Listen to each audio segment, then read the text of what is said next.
Well, believe it or not, despite the sun, today was a rainout here at the Indianapolis Motor Speedway for opening day of practice, but stay tuned. We have history and driver interviews to come.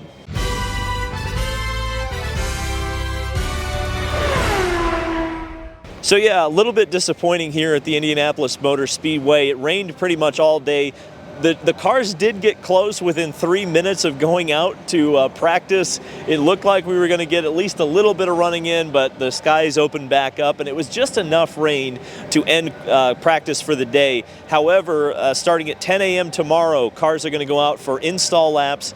Then rookie R.C. Anderson is going to do his refresher test. It's not a rookie test anymore because he's already passed that. However, hasn't qualified for the Indianapolis Motors 500. But Able Motorsports is ready to go tomorrow, and it should be a good weather day. In fact, it looks like most of the rest of the week is going to be good weather-wise, so we're looking forward to on-track action tomorrow. But it's kind of good news and bad news. The bad news, of course, is that there was no on-track activity to talk about. But the good news is we get to debut and put a special spotlight on a new segment we're doing in our Indy 500 coverage, and that is Indy 500 history segments. And our first segment is going to be on the first Indianapolis 500, because I think a lot of people don't realize that this truly used to be an endurance race back in the day. And that not only meant that the races were upwards of 7 hours, but it meant that more than one driver would drive the car, despite the fact that the Borg-Warner Trophy usually only shows that one driver participated in the Indianapolis 500. And that includes the very first winner of the Indianapolis 500, Ray Haroon in the Marmon Wasp. This is the story of the driver who relieved him. The Marmon Wasp was an oddity in 1911, as most of the cars in the early days of the 500 required a riding mechanic in the passenger seat. The Wasp was a single-seater, utilizing the first rear-view mirror to ease competitors' concerns about the unique design. As many of you know, the eventual winner of the race, Ray Haroon, was assigned as the driver of the Wasp. What you might not have known is that the races back then took upwards of 7 hours to complete. Because of this, would resemble more of an endurance sports car race than the 500-mile sprints we are used to today. Much like today's IMSA races, teams would rely on relief drivers throughout the 500 miles. Marmon Wasp, while being a single-seater, was no exception to that. Ray Haroon's 500-mile journey relied on relief from a young 21-year-old from Lebanon, Pennsylvania, to take over the driving duties from lap 70 to around lap 105. That man's name was Cyrus Patchke. Patchke took over the reins of the Marmon Wasp in 7th place and was the driver who took the car to the lead, a lead that the Marmon Wasp would never relinquish, even once Patchke handed the driving duties back to Haroon. But Patchke wasn't finished yet. He would then take over driving duties from Joe Dawson in the sister Marmon entry and drive that car up to 2nd place. Patchke's skilled driving had set the stage for a stunning Marmon 1-2, but when Dawson returned to the car, his 2nd place hopes were dashed by a hole punched in the radiator, dropping him to an eventual 5th place finish. Ray Haroon and the Marmon Wasp would suffer no such issues, and at the average speed of 74 miles per hour, Haroon would drive into history as the first driver to win the Indianapolis 500. So why isn't Patchke's face on the Borg-Warner Trophy? Well, in 1912, the sports sanctioning body, the AAA, determined that the driver who started the race would also be credited with the victory, which meant that through the eyes of history, the contributions of co-drivers like Patchke were nullified. And the driver who made the winning pass in the inaugural 500 in many ways has been forgotten. But we haven't. We salute you, Cyrus. That being said, there are 2 spots on the Borg-Warner Trophy with 2 faces on them. We will continue the story of co-drivers in the 500 tomorrow. And we didn't really mean it to be this way, but it's kind of interesting. When we talked to many of the drivers today in the media bullpen, something came up with the Penske drivers. In fact, it was prompted by Scott McLaughlin mentioning the Bathurst 1000. And that is, do we treat Indianapolis as a sprint race or an endurance race these days? Each of the Penske drivers had a different answer. I then when you get into the race, yeah, I think it's just buying your ticket for that last stop, that last stint.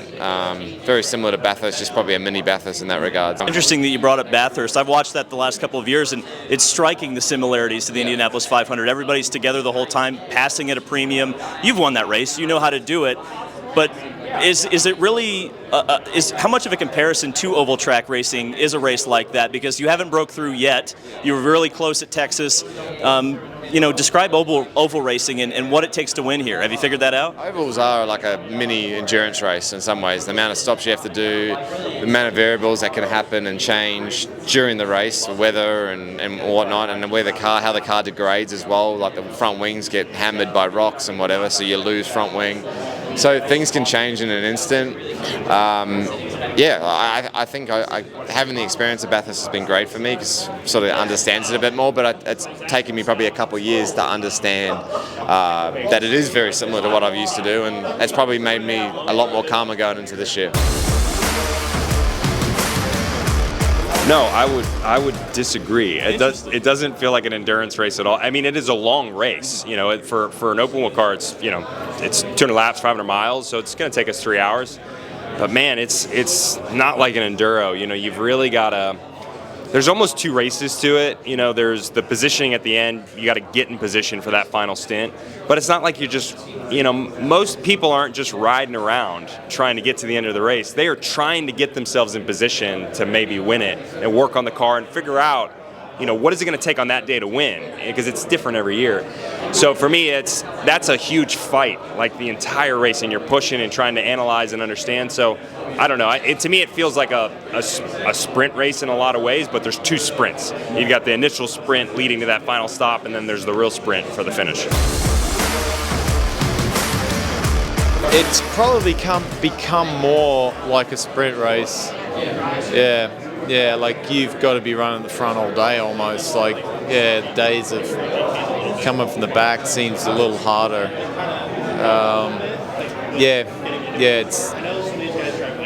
They're all different. It depends on the formula of racing. And this year, I'm going to say it's going to be different because there's more downforce, so we're going to be stacked closer. So, maybe it's which means you should need to be at the front. And one of the major things we're going to be covering this week is going to be the Rahal team and the struggles that they faced last year in the month of May. Now, they got very lucky, in my opinion.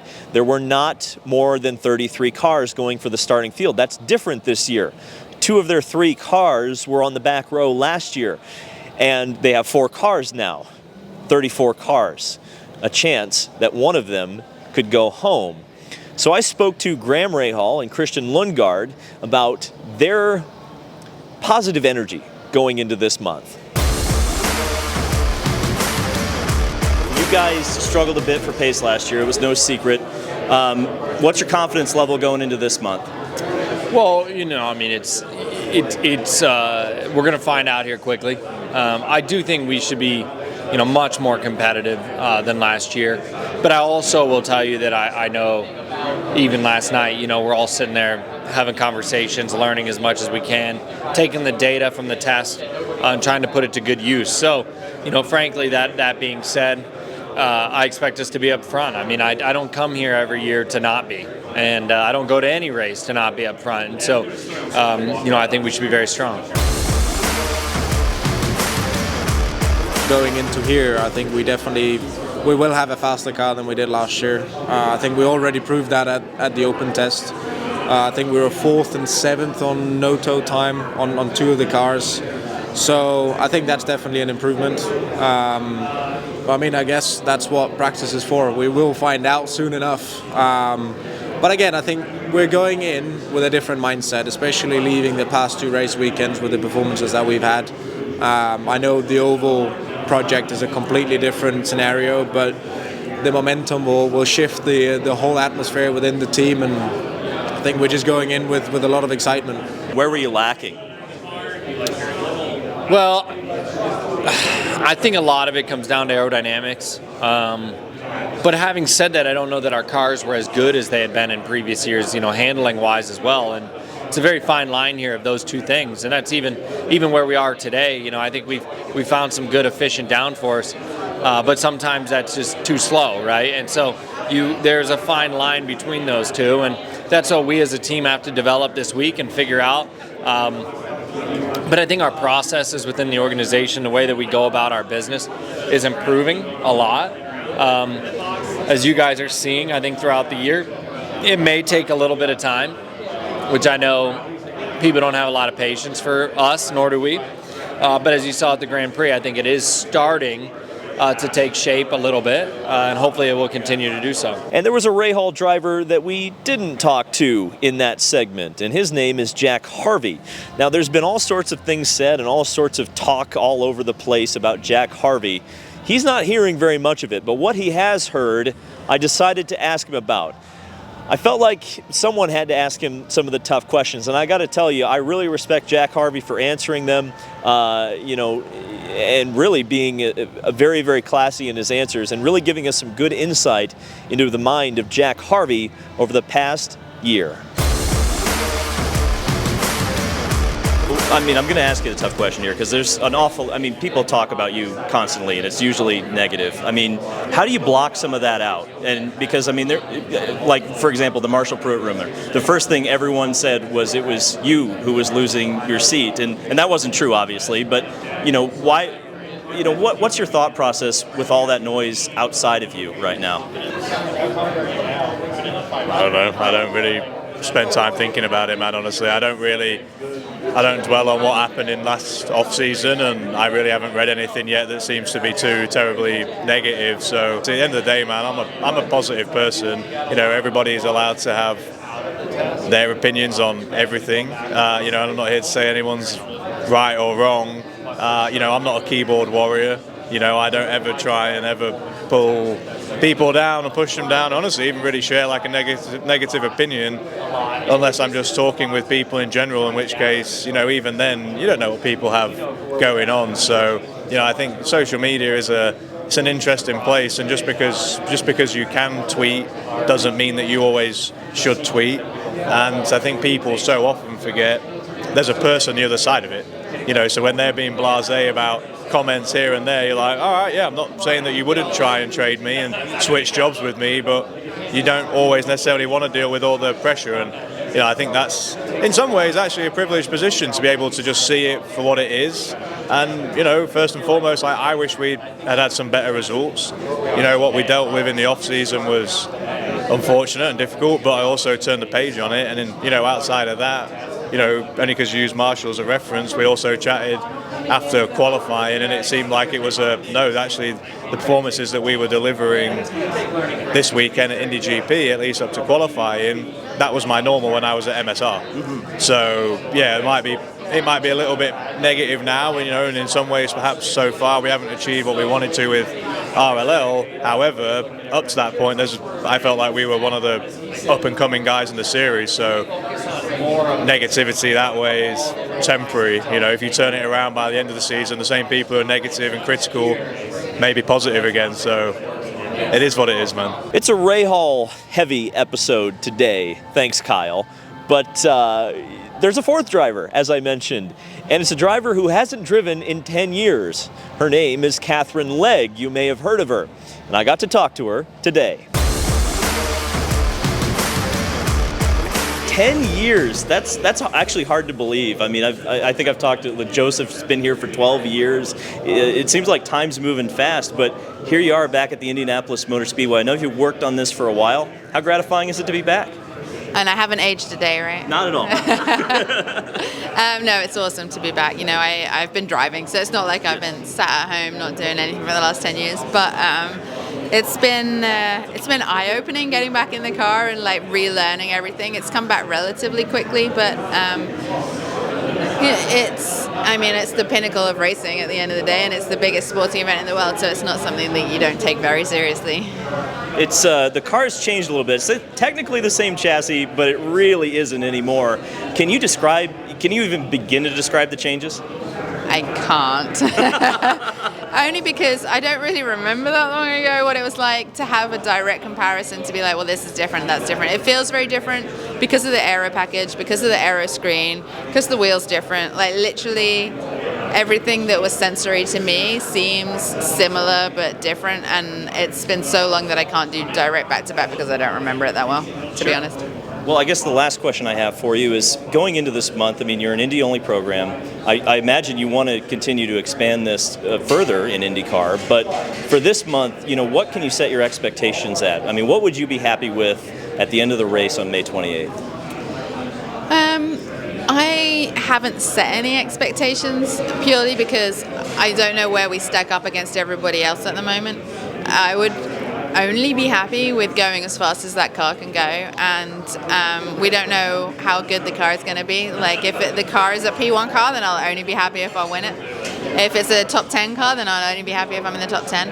And also making no mistakes, or minimizing the amount of mistakes that you make. So I think if everything goes according to plan and it's tidy, there's no reason why we can't win it. But like, literally we don't know until qualifying like where we can stack up, and then even then everybody races different to how they qualify, so you still don't really know whether you're in good shape in the race or not. And the final interview segment of today, it really wouldn't be an Indy 500 video if we didn't mention AJ Foyt at least once. And one of his drivers is a driver named Benjamin Peterson. He's a rookie this year, and it's always fun to get the rookie's insight on what it's like working with AJ.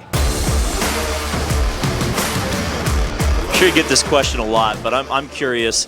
Has it sunk in yet how important it is to race for AJ Foyt here at Indianapolis?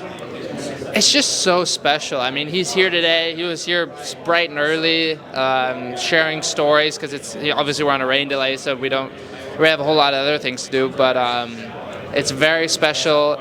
His memory is so sharp still of every little thing. He could tell you exactly where he started, what row, outside, inside, what happened. Yeah, it's very special, and very proud to drive for this team during this month of May. The most important question is, have you rated the ice cream cooler yet? I've not rated it yet. I've peaked. When the time is right, I will indulge in an ice cream. But it's always obviously like you don't want to look bad just grabbing ice creams because you're a driver and you're supposed to be fit, and I train a lot, so I kind of balance that out whenever I should have an ice cream. I'm going to wait till it heats up a bit, but I'll have one. I feel like it would be disrespectful not to. And the same thing, he's got a hot dog machine in there. No way. Yep, it's kind of secret. It's very good. I've had a couple, but yeah, I try to time it right. So I don't know who I have to contact at AJ Foyt Racing to get a hot dog off of the AJ Foyt hot dog roller, but I'm just going to put that out into the universe right now that I'd really like an AJ Foyt style hot dog before the end of the month. So the sun kind of is coming in and out, and like I said in the beginning of the video, I think we're kind of expecting it to stay out at least for the majority of the remainder of the week, which we like. We want to see cars on track. I'm not as disappointed that this day got rained out as I would be later in the week, so we'll just start fresh. I think I said Tuesday. I guess I'm thinking of this Monday. We'll start fresh on Wednesday for practice for the Indianapolis 500. So many unknowns, so many questions going into this race. I am very much looking forward to it. And once again, I hope you guys enjoyed the history segment. We're going to have hopefully one of those per practice day, which is ambitious, but we like ambition. We like turning up the heat. Thank you guys so much for watching. This has been David Land on YouTube. Keep it right here for more Indianapolis 500 coverage, the best on YouTube. We'll see you in the next video.